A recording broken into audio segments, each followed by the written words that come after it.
कथेचं नाव आहे सावरू कसा मी तोय, भाग 3। त्या रात्रीनंतर अनेक दिवस अर्णेश्वर अस्वस्थ होता।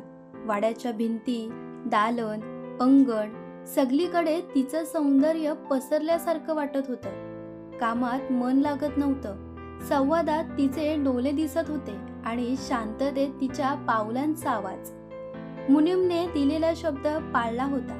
हळूहळू कुणाच्याही नजरेत न येता तिची माहिती समोर आली। ती कोणत्या वाड्यातली नव्हती, कुणाच्या घराची सून नव्हती। ती होती नृत्यांगना, नावाजलेली पण एकाकी। तिचं आयुष्य रंगमंचावर उजळत होतं, पण पडद्यामागे मात्र अंधार होता। नृत्य हेच तिचा श्वास होतं आणि स्वतंत्र हेच तिचं अस्तित्व।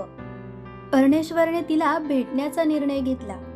एक संध्याकाळ, नदी नव्हती, चांदणी नव्हती, झाडी नव्हती।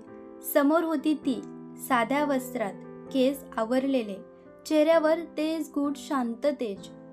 त्या रात्री तुम्ही मला पाहिलं, हे मला माहिती आहे, ती शांतपणे म्हणाली।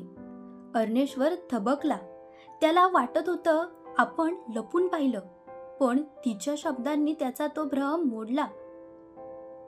मी नृत्यांगना आहे, ती पुढे म्हणाली, आणि माझं आयुष्य लोकांच्या नजरेत जगलेलं आहे।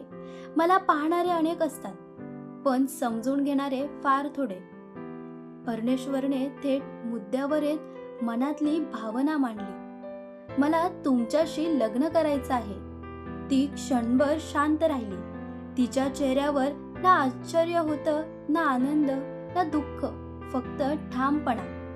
नाही, ती म्हणाली। तो शब्द साधा होता, पण त्यामागे खोल अर्थ होता। मी कुणाची पत्नी होण्याआधी स्वतःची राहू इच्छिते, ती म्हणाली। नृत्य माझं आयुष्य आहे, ते सोडलं तर मी उरणार नाही, आणि संसारात अडकून मला माझ्या पावलांना बांधून घ्यायचं नाही। मी तुम्हाला थांबवणार नाही, अर्णेश्वर म्हणाला। ती हसली, तोच हलवट चंद्रासारखा हास्य। तरीही थांबावं लागेल।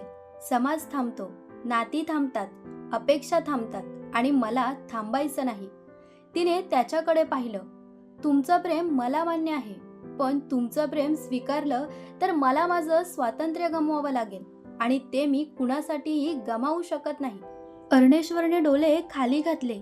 त्या क्षणी त्याला कळलं, हे नकाराचं दुःख नव्हतं, तर तिच्या उंचीचं सत्य होतं। तो हळूच म्हणाला, मग त्या रात्रीचं सौंदर्य? ती म्हणाली, तो एक क्षण होता, आणि काही क्षण आयुष्यभरासाठी नसतात, ते फक्त आठवणींसाठी असतात।